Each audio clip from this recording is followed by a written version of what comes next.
Since the collapse of the military-oriented Soviet Union, Russia's armed forces have suffered a gradual decay, and major reforms have now been put into place to take them back on track. Moscow will pump more than $600 billion into refitting the army over the next 10 years. And there's a new man in charge as well. Russia's former envoy to NATO will now put his long experience to good use, helping revamp the country's military.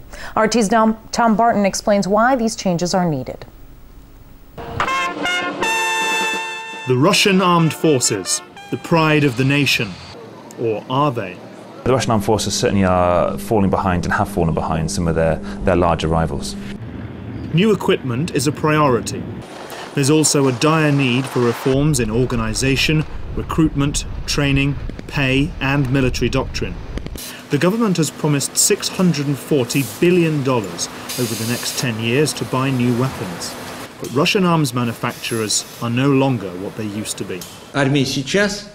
Our army now is in need of contemporary modern equipment. And if the Russian defence industry can't yet provide us with what we need, we'll buy it abroad.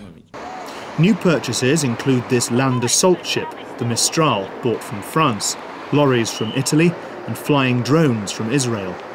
Drones have proved a particular problem, the Defence Ministry dismayed by the Russian company tasked with designing and building them. I asked them what was their problem and what prevented them from producing good vehicles. The enterprise's bosses found plenty of excuses, such as the absence of engines, gliders, etc. But I now know how much money they received, and I saw the rubbish they produced. Not all new Russian-made weapons are falling below standard. The Su-34 fighter bomber is widely considered an exceptional aircraft, but so few have been delivered that the older models they were to replace are starting to fail. Although Russian designers come up with some excellent hardware, for instance, in terms of fighter and combat aircraft, sometimes industry has trouble in maintaining these at a high level and actually producing them to the kind of numbers that the armed forces need. And the reforms still have angry opponents too, both in and outside the armed forces. Many of them argue that the rearmament is going just fine, and that buying foreign weapons undermines Russia's military independence. We are becoming dependent on foreign suppliers of spare parts for military equipment, on foreign military personnel training, on foreign supplies of specific fuels and lubricants, and other substances needed for the new equipment. Nonsense, say other observers.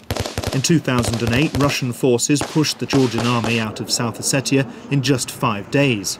But experts were dismayed at how outdated and clumsy the Russian army looked when faced with real opposition.